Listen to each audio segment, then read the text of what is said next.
Our first gig was at a little singer-songwriter venue in LA called the Hotel Cafe, which is pretty well known.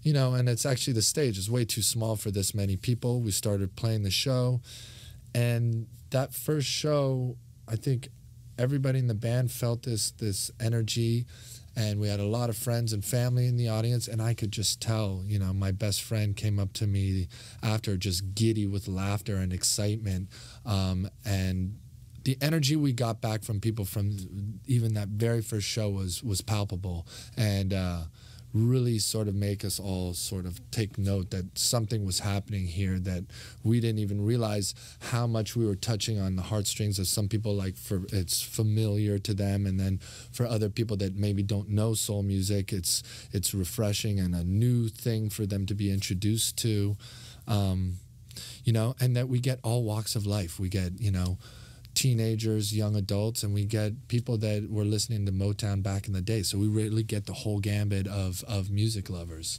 You know, we just did a gig last night in Philly where a whole entire family was there. Daughter, 15 years old, first concert ever, 19-year-old son, mom and dad, and they're all into the record. You know, and it's not too often that you can make a piece of music that speaks to all those generations at the same time. Oh, and didn't Michael Jackson back in the day, you know, I dug out, you know, his first record, and Off the Wall to me still to this day is my favorite record of all time. To have been able to see that version of Michael and that record, you know, no amount of money I could pay to get to see that, you know. And what wound up being your first concert? U2, forget which tour. It was the tour where they had all the crazy lights and when they went over the top, but still I kind of loved the spectacle of it all. Then that was when that song Breaking the Chains of Love was written. You know, it was like, knew we wanted horns, knew we wanted amazing female vocals in there, and thirdly that this was going to be a band with no guitars. And I think, you know, you don't necessarily pick up on it right away when you're listening to the record, and I think even some people that come to see the show don't notice it. It's only halfway through the set or halfway through listening to the record that they go, wait a second, there's no guitars in there. But for me, I think it does something really interesting to your ear. It makes you focus a lot more on the rhythm section, and it creates a nice pocket for the keyboards and sax to live in, and especially for the vocals to inhabit. You know, it creates a nice little space for them.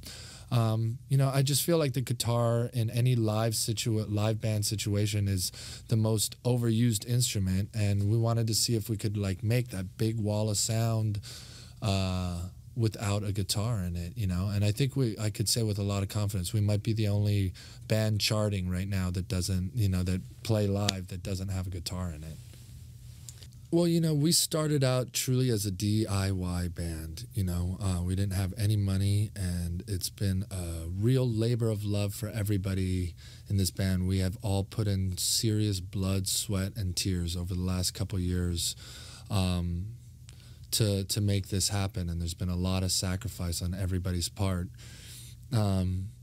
And we just did it the old school way. We started playing shows. There's not that much of a scene in LA, but we kept playing and building a name for ourselves and getting a reputation for having a great live show, and just built that fan base. And we managed to get enough attention that we went into South by Southwest last year as being one of the buzz bands of last year. And one of the shows we did there was we played Jeff Costellas of Dangerbird has a foundation called the Pablo Foundation that was started after his son died of cancer. And he asked us to play the foundation's show at Mellow Johnny's, which is Lance Armstrong's bike store in Austin. And we played, and it was not an industry gig. It was just a open to the general public to raise money for this foundation. We played, and people went crazy. And we all flew back the next morning to LA, and Jeff called me that night and asked me to coffee the next morning. I went out to coffee, and he said, you know, I have so much respect for what you guys and gal in the band have done on your own, of just old school building your own, you know, thing without the help of anybody. But I so believe in what you're doing, I'm going to offer you guys a record deal. You know, and especially after being on the short list at South by, you know, there was every shark and every A&R person out there at our first show, at our first showcase there. But, you know, we were scared to be with anybody that didn't get what we were trying to do or wanted to change us or get sucked into this corporate structure or anything like that. You know, and Danger Bird, it's a neighborhood love affair. You know, I could throw a rock at their building from my house. They're amazing people.